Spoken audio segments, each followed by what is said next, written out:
महिला सशक्तिकरण के लिए जो अपराध अनुसंधान केंद्रों की जो स्थापना है, ये बहुत बेहतर है। 16 हमारे जिलों में इसका स्थापना होगा, ये बहुत बेहतर है।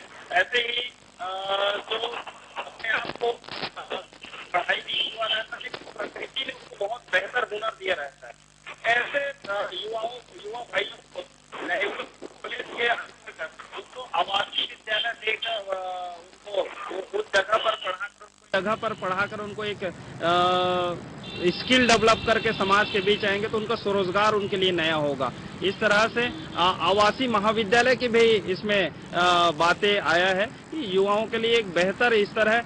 ऐसे ही अनुसूचित जाति जनजाति क्षेत्रों में जो विद्यार्थी 750 उनको शिष्यवृत्ति मिलता था, वो इस समय 800 अब उनका शिष्यवृत्ति होगा।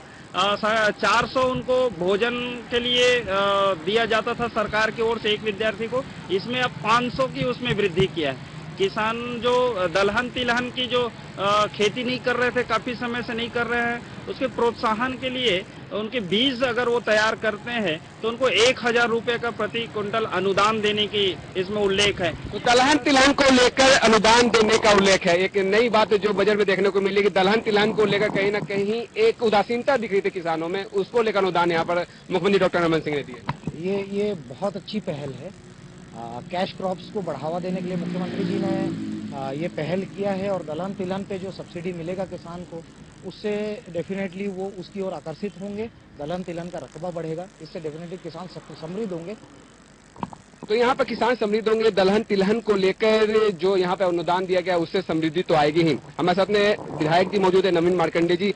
इसके अलावा अगर दलहन तिलहन का जिस तरह से अनुदान की आप बात कर रहे हैं वो तो मिला ही, साथ ही कामकाजी महिलाओं के लिए हॉस्टल निर्माण की भी बात यहाँ पर मुख्यमंत्री डॉक्टर रमन सिंह ने कही है। जी, कामकाजी जो बहनें एक जगह से दूसरे जगह जाके और काम करते हैं और उनको रहने की असुविधा होती है, ऐसे बहनों के लिए एक बेहतर हॉस्टल तैयार कर रहे हैं आवासीय, और वहां से वो अपना कामकाज अच्छा से संचालन कर सके, इसकी इसमें बजट में इसकी व्यवस्था किए हैं। इसी के साथ जो धान और चावल जो गोडाउन रखने के लिए एक समस्या खड़ी होती थी, इस बजट में 23 स्थानों पर एक साथ उसके बड़ा गोडाउन बनाने की जो इसमें उल्लेख किए हैं, बजट में लाए हैं, और भार क्षमता का ये भी एक बेहतर है कि हमारे जो शिकायतें आती थी कि धान सड़ जाता है और उसमें नहीं हो पाता या रख रखाव नहीं हो पाता, वो इसमें बच जाएंगे हमारे इसमें। इसके साथ मैं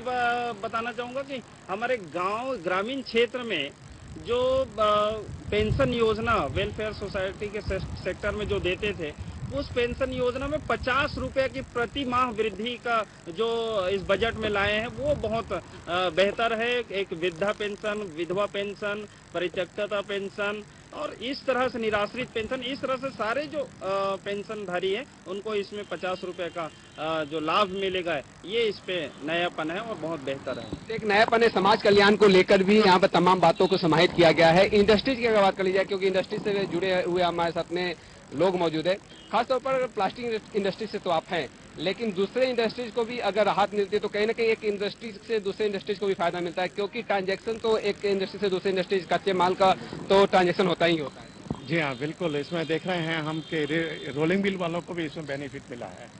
तो रोलिंग मिल भी, अगर अभी जो पोजीशन है रोलिंग मिल की, बीच में सुनने में आया था कि रोलिंग मिल रेट वगैरह बहुत कम होने की वजह से उन लोगों का माल वगैरह बराबर नहीं बिक रहा था। एटलीस्ट वेट जो है कम करने की वजह से कम से कम उनको भी तो बेनिफिट मिलेगा ही। पेट्रो प्रोडक्ट्स की अगर बात कर ली जाए तो उसमें भी वेट की कमी की गई है, और पेट्रो प्रोडक्ट्स में कहीं ना कहीं प्लास्टिक इंडस्ट्री 1% का तो उसमें भी बेनिफिट दिया गया है, तो कहीं ना कहीं राहत तो है ही। राहत तो है। तो पेट्रो प्रोडक्ट्स में भी यहाँ पर राहत देने की कोशिश की गई है। अगर बात कर ली जाए मिट्टी, क्योंकि मिट्टी से ही कृषि का एक बहुत गहरा ताल्लुक रहता है, मिट्टी परीक्षण जो प्रयोगशाला है उसकी कमी से यहाँ पर दिख रही, तो 8 मिट्टी परीक्षण प्रयोगशाला का निर्माण अब यहाँ पर किया जाए, जिसके जरिए कहीं ना कहीं कृषि में विकास होता नजर आएगा। इससे किसानों का बहुत ही जो उनकी लागत है काफी बचेगी। मिट्टी परीक्षण और जो मृदा जांच कार्ड, सॉइल टेस्टिंग कार्ड देने वाले हैं, उससे एक्चुअल रिक्वायरमेंट पता चलेगा कि सॉइल की क्या रिक्वायरमेंट है, तो कम से कम खाद और दवाई के इस्तेमाल से ज़्यादा प्रोडक्टिविटी ली जा सकेगी, जिसकी बहुत कमी थी।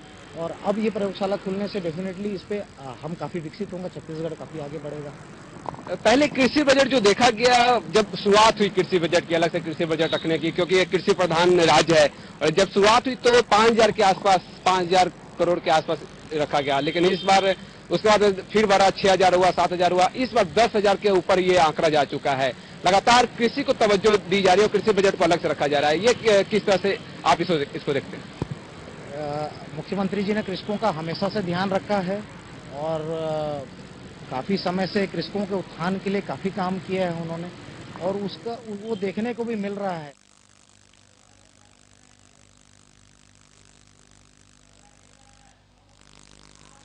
जी हाँ, तो बिल्कुल चर्चा हो रही थी और कहीं न कहीं बजट को इस बार जनहितैषी बताया गया है। इस कार्यक्रम में इतना ही। साधना न्यूज पर खबरें लगातार जारी हैं। नमस्कार।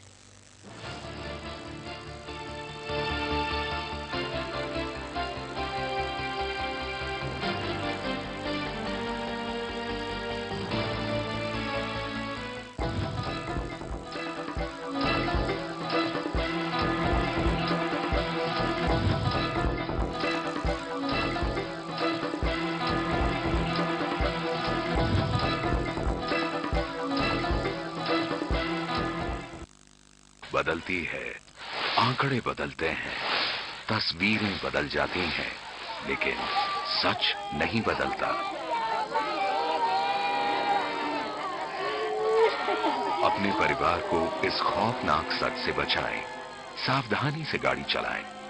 गलत लेन में ड्राइविंग, तेज रफ्तार, सीट बेल्ट नहीं